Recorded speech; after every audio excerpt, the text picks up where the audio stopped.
প্রিয় দর্শক, আসসালামু আলাইকুম রহমতুল্লাহি বরকাতুহু। আপনাদেরকে আমি আমার বাসের ভিতরে সেখান থেকে রাস্তার দুই পাশের ভিডিও দেখাচ্ছিলাম যে শ্রীমঙ্গল চা বাগান কত উন্নত এবং বিশাল হাজার হাজার একর জমি। তো আমি এখানে নেমে পড়েছি এই শ্রীমঙ্গল মৌলভীবাজার জেলা, ফের শ্রীমঙ্গল উপজেলা। এখানে আমাদের টিম আছে, দেখেন অনেকেই আছে এখানে, তারা কত দর্শনার্থী। তো আমি আপনাদের এই স্মৃতিময় জায়গা দেখাচ্ছি এবং এটা না দেখলে বোঝাই যাবে না যে কতটা এখানে। তো আপনাদেরকে আমি ক্যামেরার সামনে চলে আসলাম।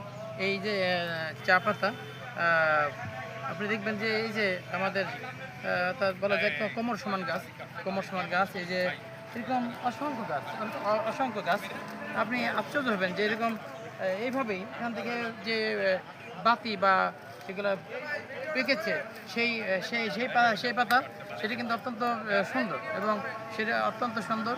এবং আমাদের যে টিম এখানে আছে, যারা ওখানে আছে আমাদের সাথে, আমার সাথে সাংবাদিক মহলের সাথে আমরা একসাথে এসেছি এবং আমরা কিন্তু ঘুরে ঘুরে দেখতেছি এবং অত্যন্ত সুন্দরভাবে আমরা এটা আপনাকে চা পাতা দেখাচ্ছি। এবং আমাদের এই যে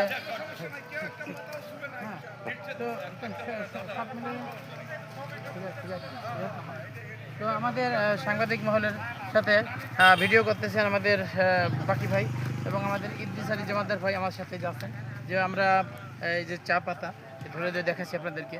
আসলে এটা অপরূপ দৃশ্য, আল্লাহ তাআলার অপরূপ যে চা, যে বাংলাদেশের চা কিন্তু বিদেশে রপ্তানি হয় এবং চা শিল্প কিন্তু অত্যন্ত গুরুত্বপূর্ণ বাংলাদেশের জন্য। এটা না দেখলে বুঝেই আসবে না। এই জন্য আপনাদের সকলকে শুভেচ্ছা অভিনন্দন জানাচ্ছি যে আমাদের এই চা বাগান এখানে দেখালাম। এটা আমি কৃতজ্ঞ যে সদর সাংবাদিক মহল এটা আমাদের একটা আনন্দের আয়োজন করেছেন। আমরা কিন্তু গতকাল জাফলংয়েও সেখানে গিয়ে আপনাদেরকে চা বাগান দেখিয়েছিলাম ছবি। এবং আজকে কিন্তু আমরা আসলে মূল যে জায়গা সেটা হলো শ্রীমঙ্গল। আল্লাহ পাকের শুকর, আলহামদুলিল্লাহ। যে আল্লাহর প্রশংসাই করতে হবে এবং আল্লাহ তাআলা প্রশংসা করা ছাড়া কোনো উপায় নেই।